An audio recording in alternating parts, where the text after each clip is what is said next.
to Dipped with Sweet and Hot. I'm Melanie Loren. I'm Holly Chanel, and we are back with another juicy episode. A little different from what you're used to, though. Yeah, it's going to be a little different today. Think about this as a little snack time, as a little Yeah. Audacity tea time or something. Mm-hmm.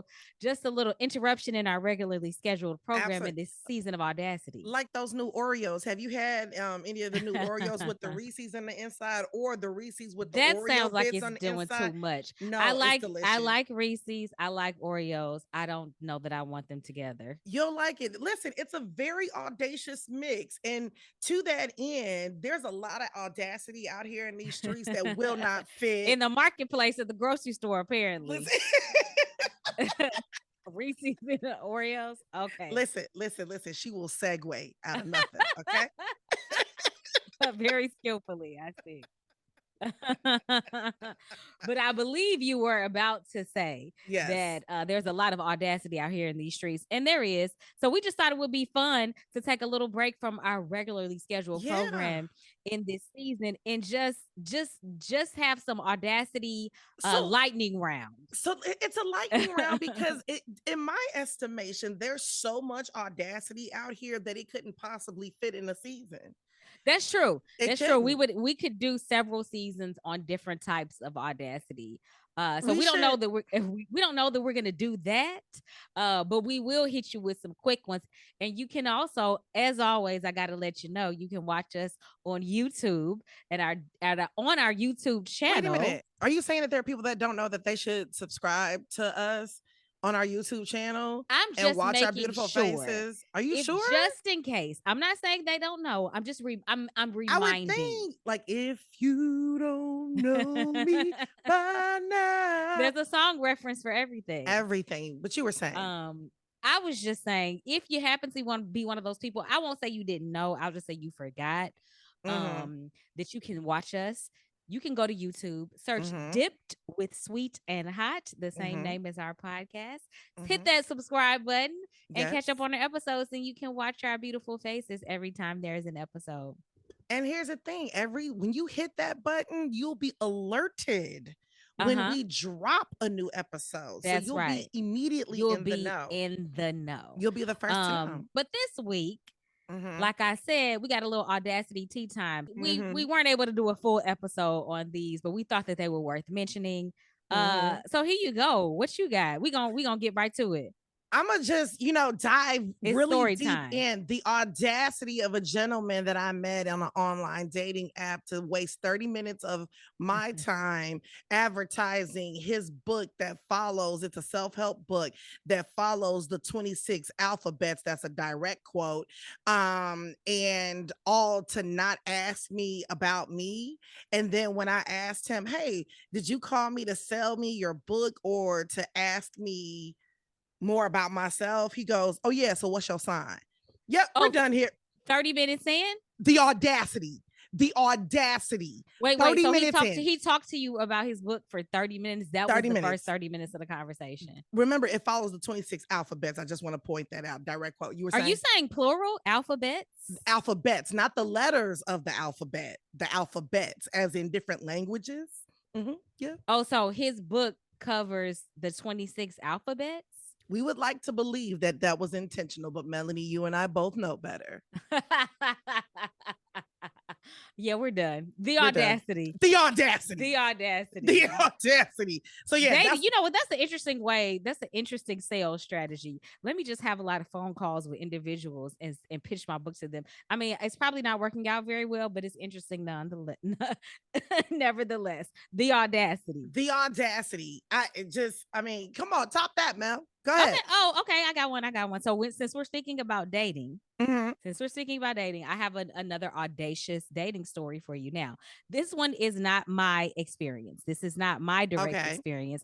I have to say that I saw this scrolling through on Instagram and I said, oh, we got to talk about it. So apparently, this woman posted a video on Instagram and she was seeking people's opinion. It was one of those, am I wrong or is he Okay. wrong? And basically, what she was saying was she and her date on their first date decided to go, their date was to go on to church together. That was the first date.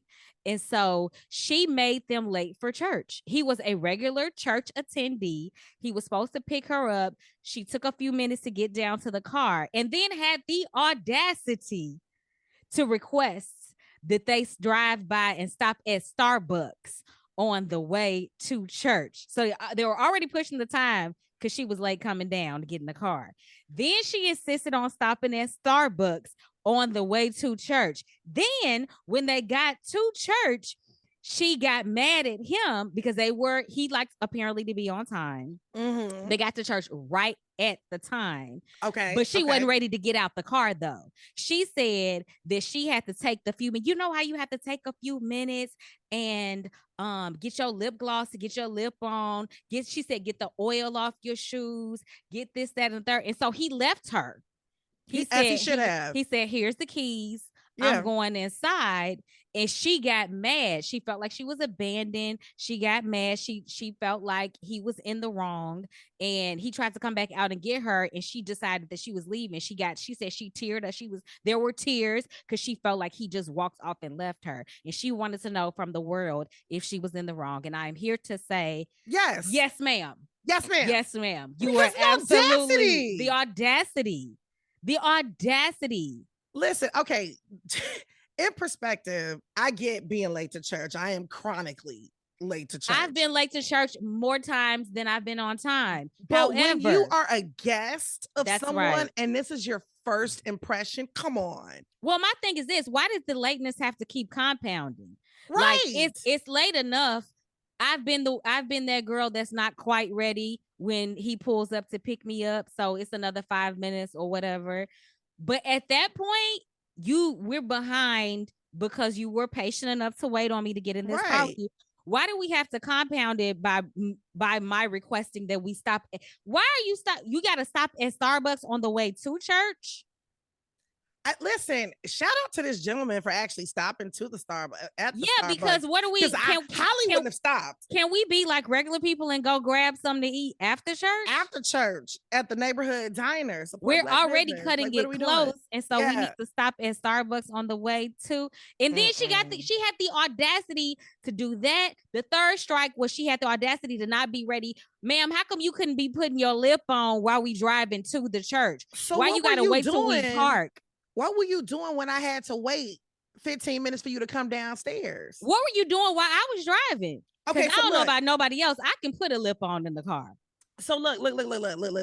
So you bring up a couple things for me because now I'm getting hot. Because it reminds me of this show that I teched where the sound dude took 7 hours to set up sound. 7 hours to set up sound. All for sound to sound like trash. Like, the audacity. Pick a struggle. What were you doing? I could see, and like to your point about the makeup, I could see if you were late, but by the time you got to the car, you were dressed, you were ready to go, and we were ready for church, and we could just zoom in and go do a thing. I could see if you spent 7 hours setting up sound. Granted, that's a whole hell of a lot of time. I don't understand it, but go ahead. But it sounds immaculate after. But you gonna compound. It was worth it, right? You gonna compound it. She said, and then she had after those 3 infractions, then she had the audacity to get mad at him for throwing her the keys and being like, "Hey, meet me inside. I'm walking inside because we're already late," which we wouldn't have been if we hadn't had to stop at Starbucks. And the final straw is that you went on the internet and you had the audacity. And people in the comments did not disappoint. They said exactly what you and I said, which was, it's your fault. Mm-hmm. You are the one that's in the wrong. Mm-hmm. The audacity of you to come on here and think that people were going to defend you because this didn't turn out how you thought it was going to. The audacity. Audacity. Boom. Labor Day. Okay. One of my homies is in between vehicles going to a barbecue. Wait a minute. Did we use that terminology, in between vehicles, like in between jobs? Yeah. In other words, he didn't have one. Listen, that's what that means, right? I'm in between vehicles. Please. Just say I sold. You could say I sold my car. So my guy is in between vehicles. and and he wanted there's this big barbecue that happened. So he was like, hey, can you give me a ride to the queue? I said, sure, no problem. So he's like, let me know when you coming to scoop me. I said, great. So I texted him and I said, hey, I'll be there in about 30 minutes. Now, I know my friends. Okay. So I said 30 minutes and showed up 50 minutes later. Oh, you tagged the extra 20 minutes of cushion on there? I tagged because I know my friends. Okay. And he don't mind making folks wait. All right, fine. Tell me why I got to this man's house and I had another 12 minutes to go. Let me tell you what Hollee did. At the 11-minute mark, I sent a single text message that said, yo, exclamation point. I thought you were gonna say the text message said like Uber departing in 30 seconds. That was the translation. Yeah, that was the subtext. That was a subtext. I was like, yo. Because at this point, we are 32 minutes after when I told you I would be here. So what are you doing? And also, let me say this. The audacity for you to be 32 minutes in the time hole and you don't initiate any communication with me.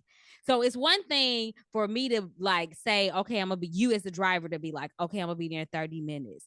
But if we get to that 30 minutes or you pull up and you let me know, oh, I'm not there yet or whatever. Hey, I'm sure you said I'll let you know when I'm downstairs. So you pull up 20 minutes later, you say, I'm here. And if even with that additional 20 minutes, it's now my job as a person who is a passenger to initiate communication back to you and to say, oh, okay, I know you gave me some extra time. I'm looking for my keys. Be right down. But we get to 32 minutes and you as the passenger still haven't given any kind of explanation or said anything. The audacity. Listen, you my brethren. You my homie. You my man's $100,000. I'm sure. But that's a lot of goddamn audacity. That's audacity. That's between vehicles. And what what was the response to the yo exclamation point? How much longer did it take for him to get down there? Hot footed it. If everybody know what that yo means. What was he doing? We have to answer this question for the people. So if I know men like I know men based upon my brother, he probably didn't get in the shower and start getting ready until you were outside. Until I said I was on my way. And when I say start getting ready, it probably had a constitutional involved in there. So a toilet run. And that's probably what I would assume. That would be my assumption.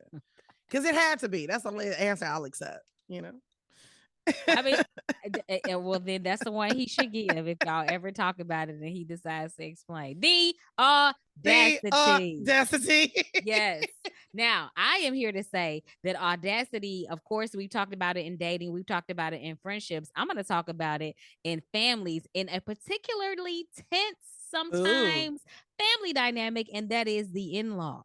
Oh, dale. Okay. So once again, this is someone else's story, but this was a story. Nobody want to hear about somebody else, Melanie. No, but it's good though. Well, I'm not married, so I can't give you in-law stories about me. But what I will do, I collect them out in these streets. Okay, fair enough. And I protect anonymity, so we won't be saying who. But I was in conversation with someone, and this person was telling me about their mother-in-law and their mother-in-law's issues with boundaries and how the audacity showed up. So basically, long story short, mother-in-law comes to stay with her son and his wife at their home for a visit, just for a visit because they live in different cities. How many days? Several, but not like weeks. You know what I mean? Okay. And so they're there. Now, mother-in-law, son is the apple of her eye. It's that stereotypical, like, mama's boy type of situation. Can do no wrong. He has first of all, she gives him a lot of attention, and second of all, he has difficulty standing up to her. And so wifey decides that she's had enough of the boundary stepping. She doesn't shy away from difficult conversations and confrontation. She's not confrontational, but she's not conflict avoidant. And she's like, we got to talk about this. So mom-in-law had been doing stuff like she would go into the couple's bedroom, like even if they weren't in there, but she would like go in the bedroom and like make the bed and like do other things, like put this away, put that away. And wife was like, that's inappropriate. Like, don't come in our bedroom without our permission. Like, that's not something you might find something you don't want to find. But the last straw for wifey was that she gets home one day and notices some changes to the decor in their home. Minor changes. She sees that there is less wife. The wife had like a particular favorite, like centerpiece or like vase or something that was like on the table. Mm-hmm. And her style was very particularly like modern, sleek, neutral colors or whatever. Mom doesn't like this. Mom decides that it would look much better with something bright and pink and floral or something like that. So wife comes home, sees that the item that she loves is no longer there and is replaced with something that is not her taste at all. And she sees her vase in the garbage can. Yes. Oh, well, it was the audacity. The audacity. So she's like, oh, straw that broke the camel's back. We got to have a conversation about boundaries now. And I don't care that he's scared to talk to his mother about boundaries. I ain't scared to talk to her. So I am going to very respectfully, she was very respectful. I'm going to very respectfully and politely broach this subject with my mother-in-law and let her know that we have a problem with boundaries in this relationship and that wasn't okay for her to throw away my stuff and replace it with something. So she talks to her mom. She goes to mother-in-law. I was like, so what happened to the vase? Oh, well, I thought that she said something like, I could see that it was like chipped or it was cracked or, blah, blah, blah. So I just thought that I would replace it with something else and, blah, blah, blah. But again, the replacement didn't look anything similar to the original item. And so it was the mother-in-law's taste because she is like girly and like floral and like flashy and like all of that stuff, right? So she said she had a conversation and she was just like, you have a problem with boundaries. Right. And here's my example of that. And we need to work on this. And she said she could tell that she powered through, even though she could tell mother-in-law was very uncomfortable with it. And she said that they had a fruitful conversation. Mother-in-law no longer comes in their bedroom. Good. But she's very respectful. She doesn't even look in that direction. Like, listen, you know what I mean? Shouldn't. And they haven't had any more issues. And when she told her husband that she had that conversation with his mother, her husband was like terrified. But and you live to tell about it, right? But she's like, no, like, and so I'm gonna say audacity on two parts. The audacity of the mother-in-law to overstep on those boundaries like that in someone else's house.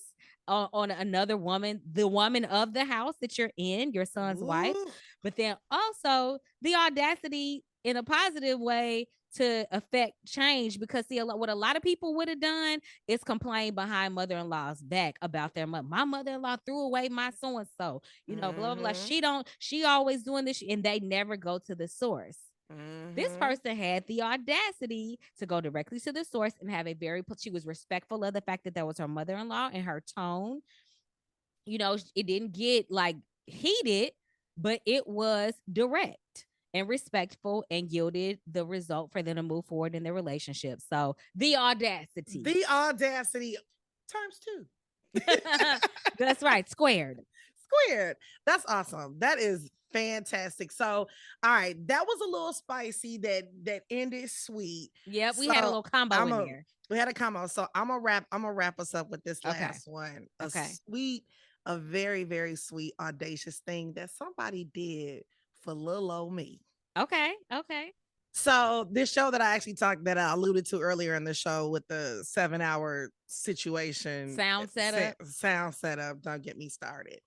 The show ended up being a grand success. One of the performing artists at the end of the show pulls me into a bro hug. He's like, yo, Hollee, you really did your thing.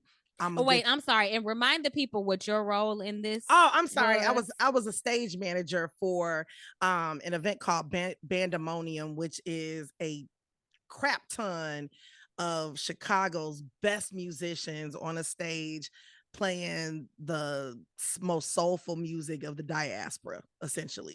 Okay. It's essentially is what I can say. And I was the stage manager, which meant that at the day of the show, it was my baby. She's running it Kid and behind the caboodle. stage. She's calling all the, for those of you who don't know what stage management is, she's calling all the cues for sound, for lights, for performers, everything. So it's my baby. So you can imagine the bloodletting that a 7 hour sound setup did to my soul. Because it's also her job to manage time. Exactly. So. But anyhow, at the end of the show, this artist pulls me into this bro hug and he says, you did your big one. I got you. I'm gonna do something nice for you. I'm gonna get you a tickets to this Clips concert that's coming up. The rap group Clips. In appreciation for your job. In appreciation for your job. I was like, oh, okay. Now, Melanie, I am here to tell you if I had $1 for every time somebody said they was going to do something for me, I'd be able to pay my rent for an entire year. Okay. And I thought nothing of it, but I thought it was very nice. The sentiment was nice. I took it for what it was. So imagine my shock. A few weeks later, I get a text message from him that's like, what's your email address? I say, I give it to him. He says, check your email. Lo and behold, not only is it a concert ticket, honey, it's a premium section concert ticket to the Clips. Okay. So I was like, so I'm looking at it and I was like, okay, this is a premium concert ticket. And he followed through. Should I be concerned? Like, is this a shot? Am I gonna pay for this later? Like, is this a shot? I am here to tell you that we had a wonderful time at this concert, completely platonic, like just two hip hop heads vibing out. And one of my homies, because when I asked a mutual friend, I was like, hey, what's like, is this? Like, is this something? Yeah. And she's like, you know, I don't know for certain. And so just go along for the ride, she said, or maybe it could just be that we're finally getting recognized in the ways that we would like to. In a tangible way. In a tangible way. In the language. Because music is like a love language for you. Exactly. In a meaningful way. Yeah. Yeah. And she was like, and maybe it's just that. And I am here to tell you that it was just that. And it was so refreshing. It was so refreshing. I had to stop myself from flirting with him. It was so refreshing. It was a turn on. It was a turn on. I was like, wait a minute. I said, girl, check yourself or you wreck yourself. What are we doing? What are we doing? So I do maintain anonymity on this pod, but I have to name check and recognize. Wait, don't say his name. He knows who he is. He knows who he is. He knows who he went to the concert with you. He knows who he is. So just say what you gotta say. From the bottom of my heart, I thank you. The audacity of somebody to speak your music love language and to appreciate you for the job that you did and to spend some good money to do it. Like that was, I will say it was audacious though, because it was a risk, right? It was kind of a risk because he didn't know, how you would receive it. But on the flip side though, and the audacity for you to show up, not knowing. If not knowing what it was, but it was also refreshing that on the flip side, if it was a shot that he was shooting, god damn it, that was a way to shoot a shot. That is a way. He might not even been trying, but he got a good shot off. Listen, I'm just so if you are listening to the sound of my voice, men everywhere, when women talk about the ways they would like to be approached or the things that they would like to do to be appreciated. Listen, take a page. Yeah. Yeah. Well, listen, I enjoyed our little Audacity tea time. I did too. A little lightning round of stories of honorable mentions. Yes. And honorable mentions of Audacity. Yes. And we will be back next week with some special guests to talk about these having no children in choices these streets. And that's streets. An audacious choice as well. It genuinely is. It genuinely is. So buckle up. It's going to be fair warning. It's going to be a funny conversation, but it's going to get deep. Okay. And it's going to be very insightful. So we'll see you back here next week. And with that, I'm Hollee Chanel. I'm Melanie Loren. And this is Dip with Sweet and Hot. All right. Bye, y'all.